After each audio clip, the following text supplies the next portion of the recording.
My later books, it really came from my time as I am now as a mother. Mm-hmm. And so I had always worked with children in my work. Now being mother and in just seeing how everything comes together, I was kind of like, okay, now what can I share? Mm-hmm. What do I have to give? Where can I contribute now? Mm-hmm.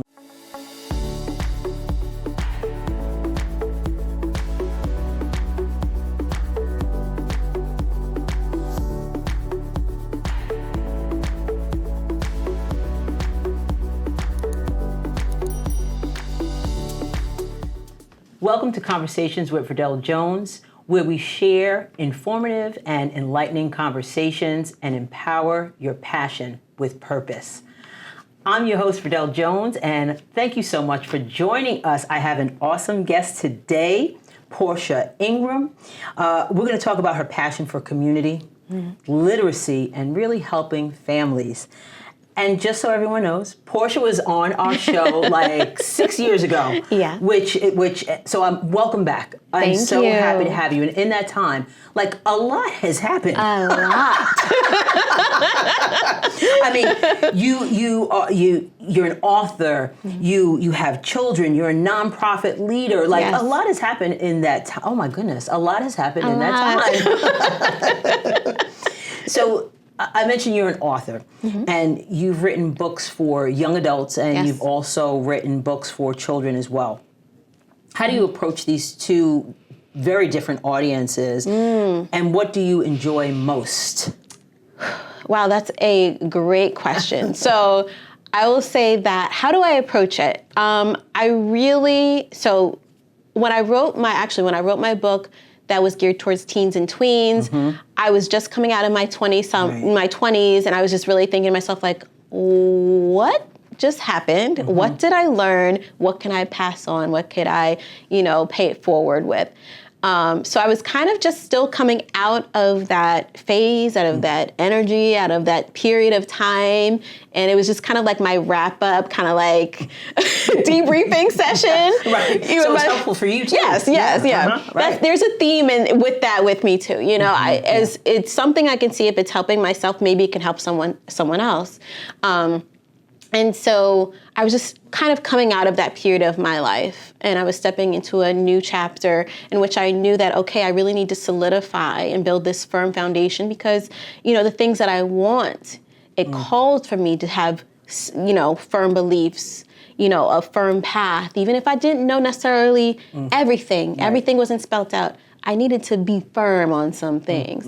So what I had written in that book really was to help individuals just have an awareness of some of the things that might happen through their teens and into early adulthood, and really just to keep an eye on and don't let those things go by. Learn from them, take time, sit with them, and just take what you can. But my later books, it really came from my time and as I am now as a mother. Mm-hmm. And so I had always worked with children in my work, whether it was being a clinician with students with autism, whether it was doing literacy work back in college at Temple University. TU. Yes, TU. Go Owls, yes. And now being mother and in just seeing how everything comes together, I was kind of like, okay, now what can I share? Mm-hmm. What do I have to give? Where can I contribute now? That's always been something with me, is wherever I am in life, what can I contribute? Right. And so that's where I came from when I wrote these books. Yeah, and so really it's the being an author is based on where you are at the moment. And it's going to evolve, yes. Right? Because we don't stay stagnant. There's always something new going on. I just mentioned within that 6-7 year period, so much has happened. And those experiences, I love that you don't keep that information to yourself. I'm a big believer in sharing what you know that can help others. So thank you for that. And they're beautiful books. Thank you. But let's talk about your newest book. Where is Grandad? It is adorable. I love it. I got a special delivery of my book. Yes, from a special little one. Yes, I love it. What inspired you? What inspired this story? Okay. And what is the message that you hope children and families can take away from it? You know, this one really came from just a fun place. And so my father, who is a co-author to this story, even though he tends to just shine the light on me and I kind of pull him in and say, no, my dad too. But it was inspired by my daughter's, I believe she was 2 years old at the time, her reaction to my father getting a haircut, okay? So where is Granddad? It comes from a space where it's like, this is a real kid. And honestly, I've heard so many stories from other people like, you know, my husband shaved off his beard and the kids were like, oh my goodness, who is this man? That amazing? Yeah, it's like they put on like, it's a worldwide phenomenon. Yeah. You know, and kids from all different races, faces, places, they have this reaction to the men in their life shaving. I know, it's so funny. And, you know, it was fun. It's light. It's something I believe our kids need. I'm real big in fostering imagination. And so this book really just has that spirit to it. It just makes light of, you know, just a interesting moment kids can have. Right. And it also was something that, you know, brought me and my dad together. So he's telling me this moment he had with my daughter. Oh, nice. And so we're talking about it. And as we're talking about it, we're like, this is a book.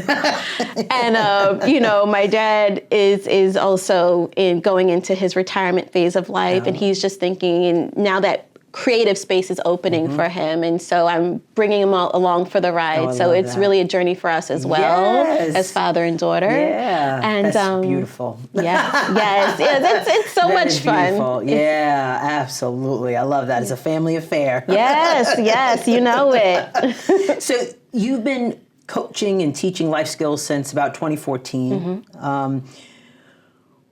Why do you think life skills like planning and problem solving are so important to introduce to children at a young age? Yeah. And from meeting your children, I can see that that is really what you do. So why is it so important to do that at a young age? You know, life change happens. Change happens every single day.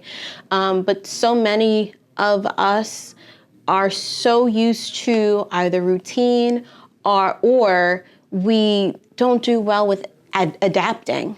So how are we fostering resilience? How are we fostering forward thought? Yeah. And how are we, and one of the things I teach is how do we connect to our future selves? You know, if we thought about ourselves as investing in our future self and making the decisions that we made, maybe we would think a little differently. Right.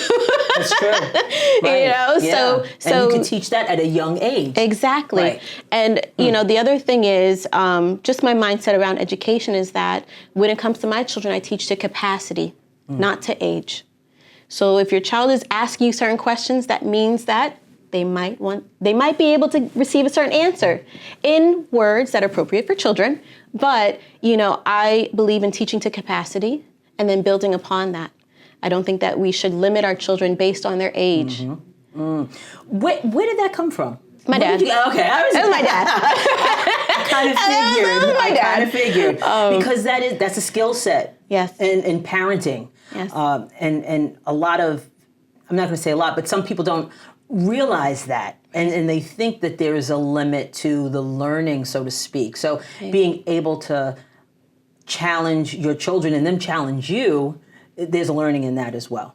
Exactly. And I think so many of us are beholden to these stories of our own upbringing that we aren't able to see the opportunities to learn with our children, and we maintain that authoritative role. And we continue the stories that we thought we would break. Right.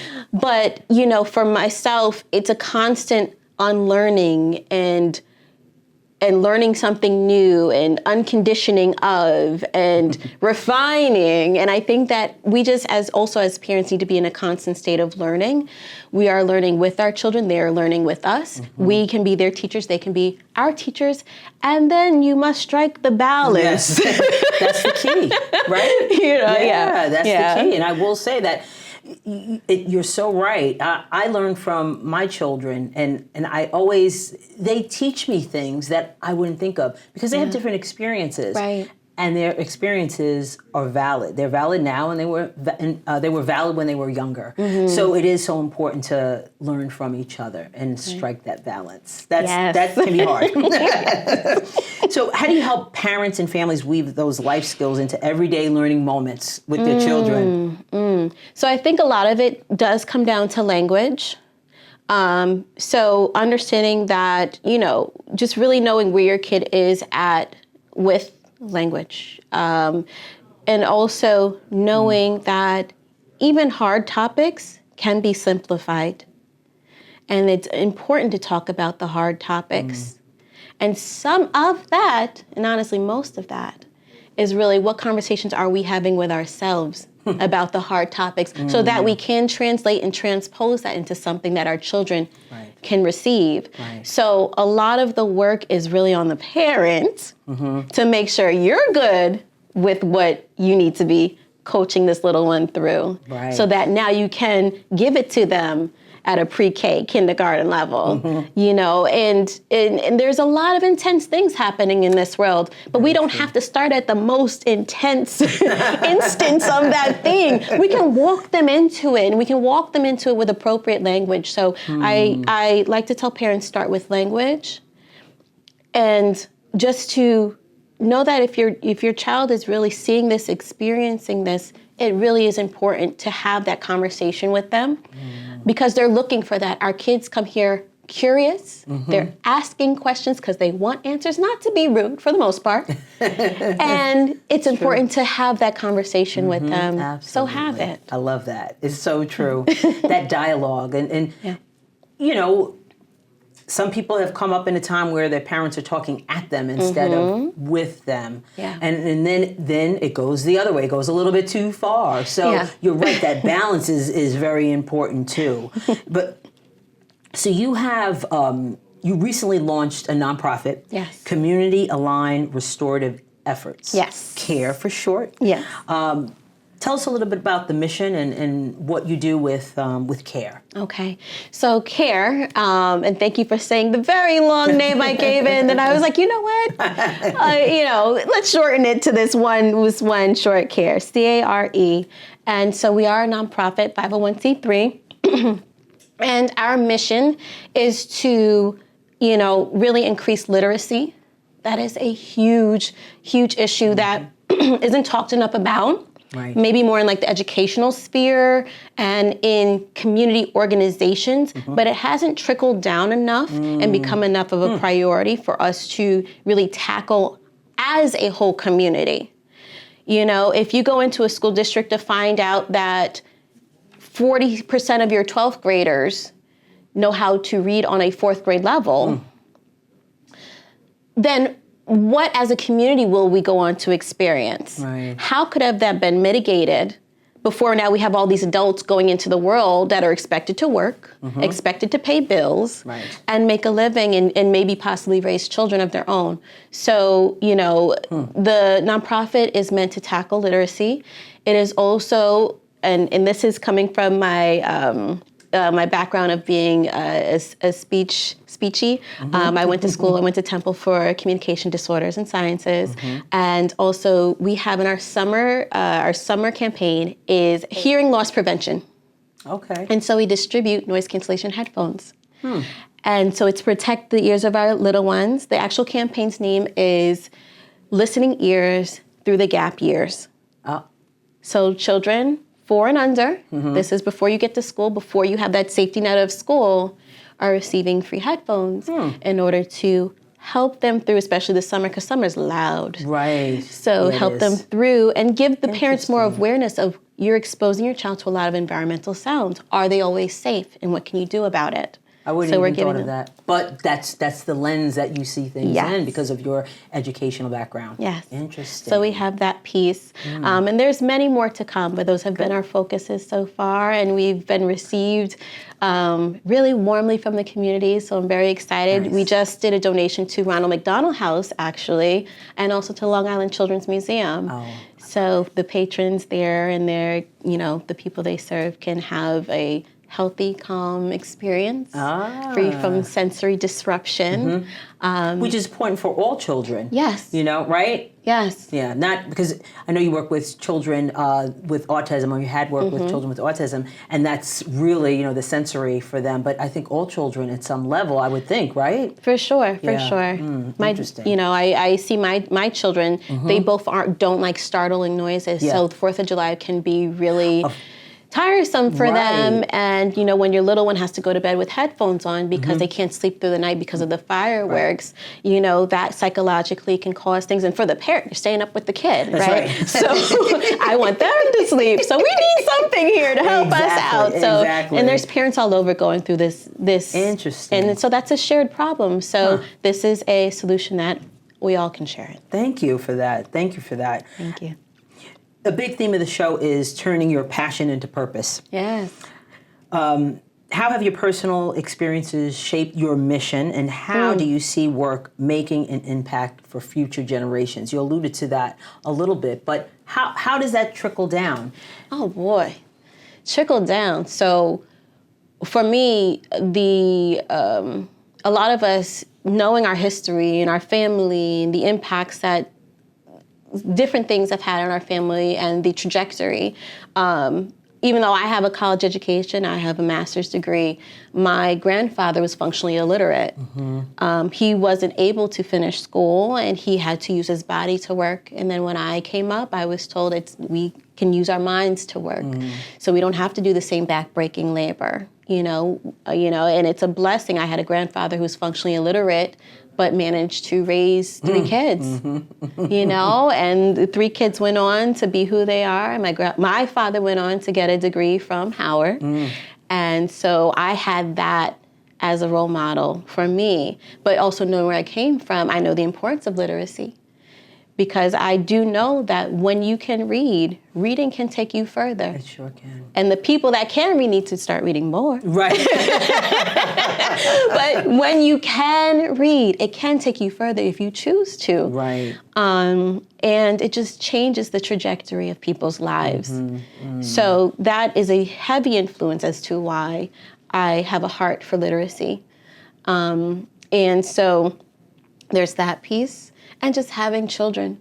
And now I look at it as, would I want my children to engage in that? Or if my child is doing this and I'm seeing them succeed, can I find a way to share this with their parent or just get the word out about this experience? Because we'll all grow together. That's right, yeah. So it takes that. It really does take, it's a community effort. Yes. No one person can do it alone. Truly. So we're running out of time, but I want to make sure, a couple of things. I'm going to do a quick fire round. Yes.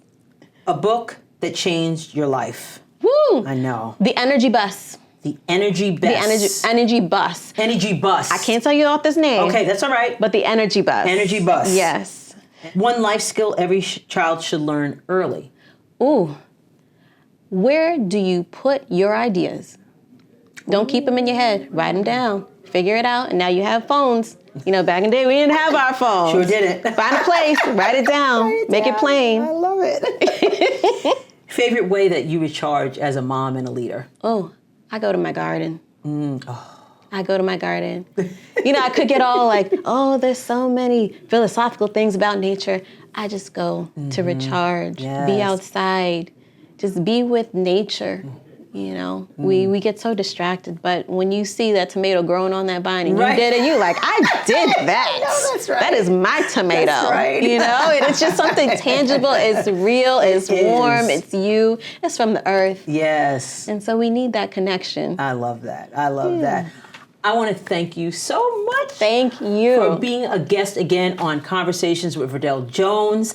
Let people know where they can reach out to you, where they can get your book, Where's Grandad? No, Where is Grandad? Yes. Let them know.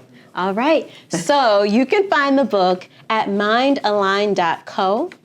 And you look in our little publication section, you will find it right there. And you can contact me at Portia@mindalign.co. All right.